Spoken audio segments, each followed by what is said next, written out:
Mercedes-Benz, good old three-prong down under, has just announced an exciting new electric van for environmentally conscious serial killers and, I suppose, potentially other customers as well. The eVito. And the truly exciting bit is, it's only somewhat more shit in every respect than the upcoming Ford e-Transit Custom. So that's nice. Not to mention entirely consistent.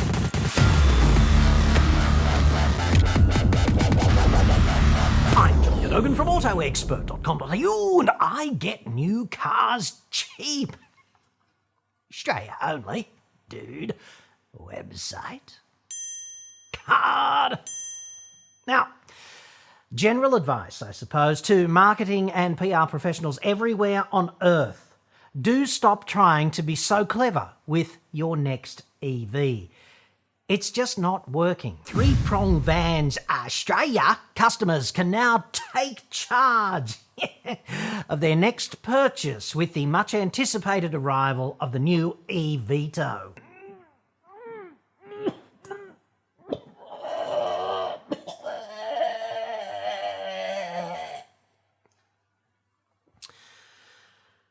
Take charge.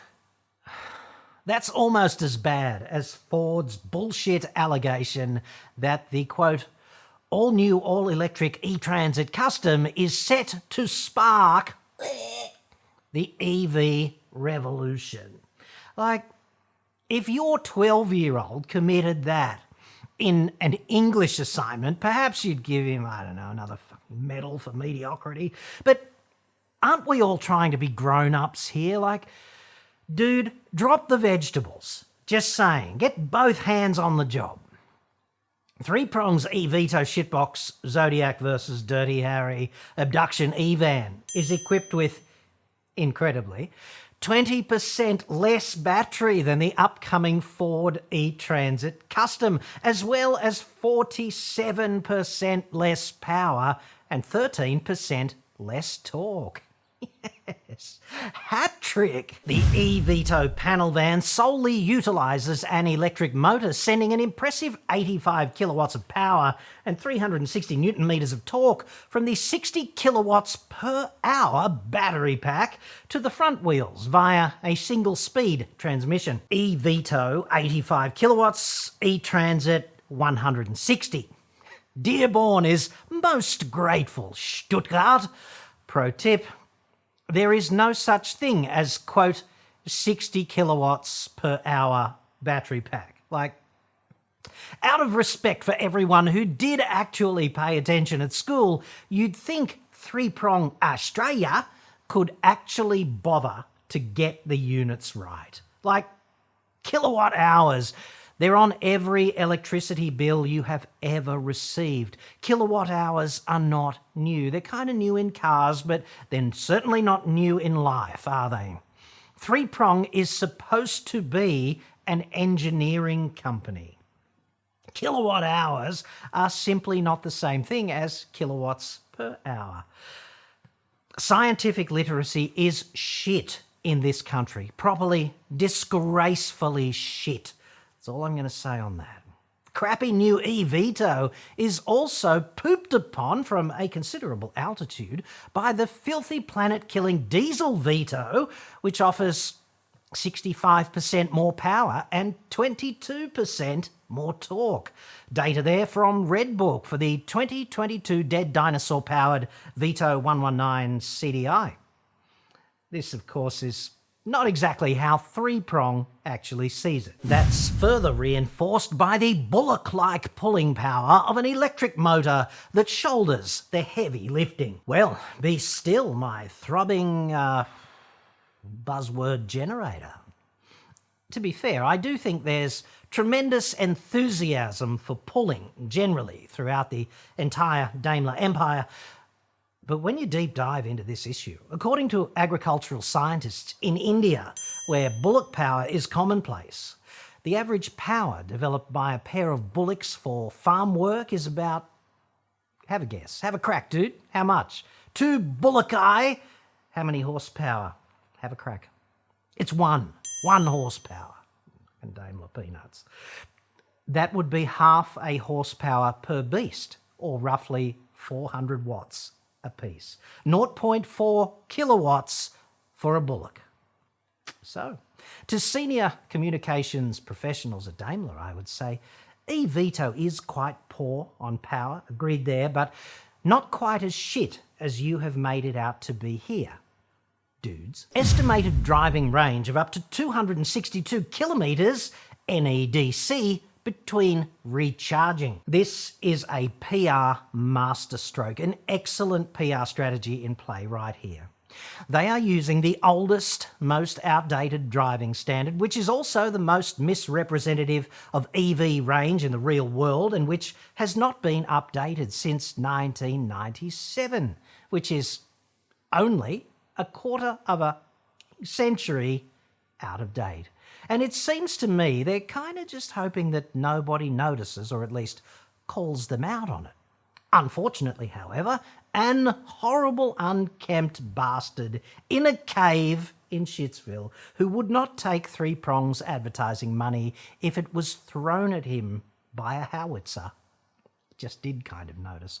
262 kilometres on the misnamed new European driving cycle is probably about 20% better than it would be if you used the newer, world harmonised one, which is called the WLTP driving standard.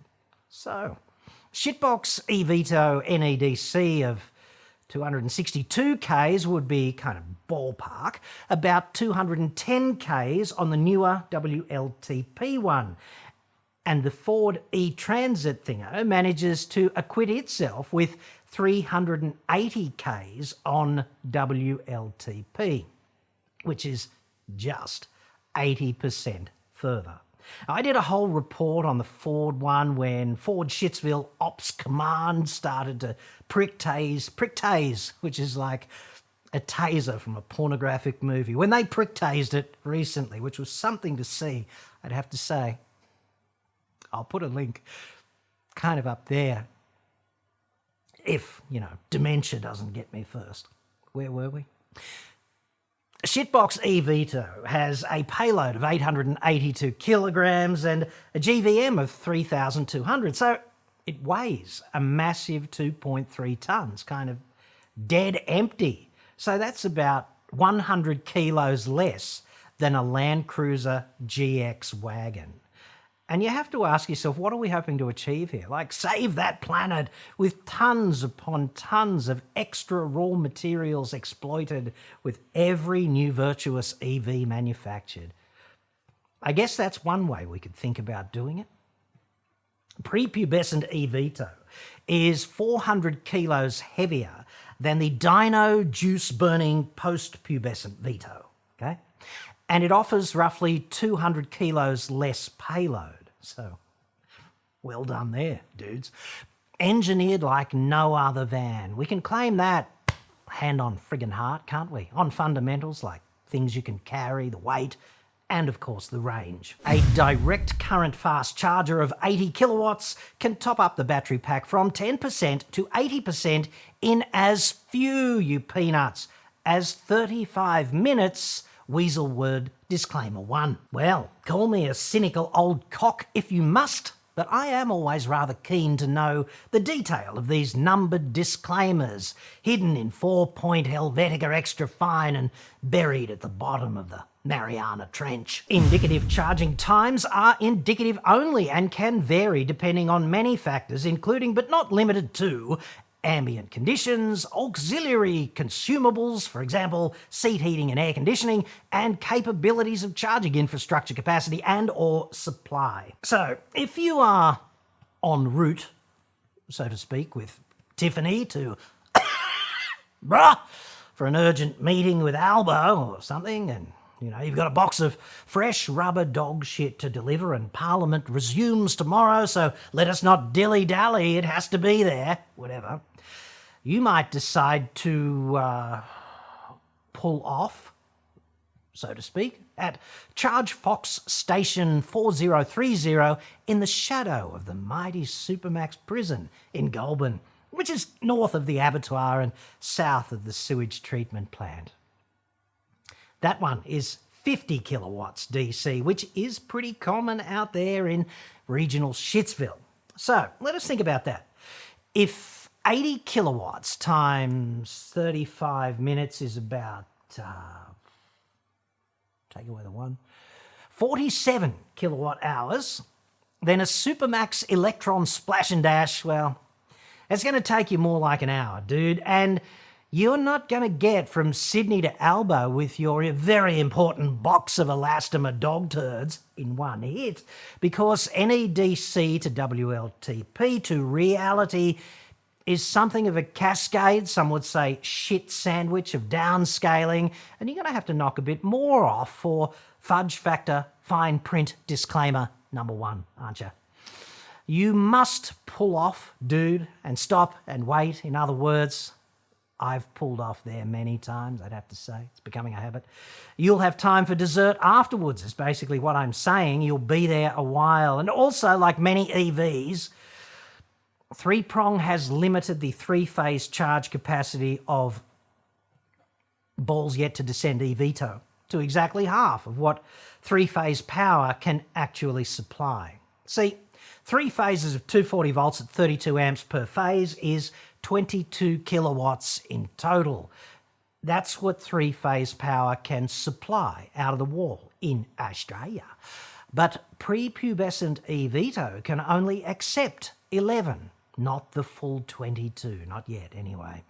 Now, to be fair, when MG says they've got the same basic limitation on 3-phase recharging for their new ZS EV facelift, okay. Manufacturers do this essentially so that they can get away with a cheaper inverter and or inverter protection systems, right?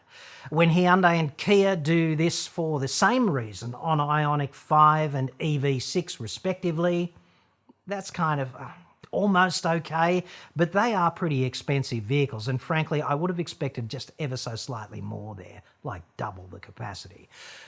But when the mighty 3-prong does this on a vehicle that you should have every right to expect to turn around quickly, like, sorry, tri-prong, considering the extortionate price, which we will get to in just a sec, that is just underdoing the fundamental engineering of this allegedly commercial vehicle.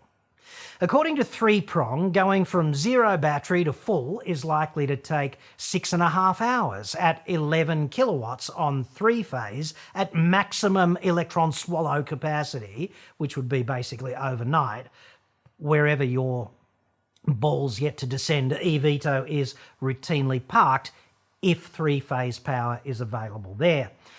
However, for many it will not be. So if you're on single phase at 32 amps, charging at 7 kilowatts maximum, well, that same charging scenario is going to take more like 9 hours, isn't it? Which is not a disaster overnight, but it's worth knowing if you need to start from home every day for your shift on a full battery because, I don't know, you're a contractor or something. You deliver boxes for a living. It's your main gig and you're out there and you're doing it from 7 a.m. or whatever. Or because the particular fleet usage case for your microgonad EV demands something of a quick turnaround. And finally, if that's all not enough, there's the price. Brace for impact, EV evangelist, serial killing dude. The Silent but Deadly Abduction Special from Mercedes-Benz, it's going to knock you back $89,353 plus friggin' on-road costs, such as dealer delivery, rip-off, rego, stamp duty, and CTP, etc. That 119 CDI dyno juiced Vito medium wheelbase auto that I talked about earlier with a 9-speed transmission with 200 kilos more payload and 3 to 4 times more friggin' range, right? It's also roughly 33% cheaper. No Balls eVito is a courier van for $100,000. Fuck's sake. This is what the Emperor's new clothes look like when a serial killer van wears them. Come on. I know they're not the same thing, But a works burger of Hyundai Ioniq 5s, right? Fully loaded, all the fruit, much bigger battery, twice as many electric motors. That vehicle is $10,000 cheaper than a basically empty steel box kind of wind-up toy from Three Prong with its plums yet to drop. Jesus. To Three Prong Shitsville, I therefore say a heartfelt thank you for entertaining us motoring aficionados once again with yet another broad-spectrum population IQ test. It's going to be most interesting indeed to see who fails this one by jumping on board early and actually procuring one. Ford also says thanks and well done, most appreciated. By the way, they're doubtless sending a card and flowers as we speak. So that's nice.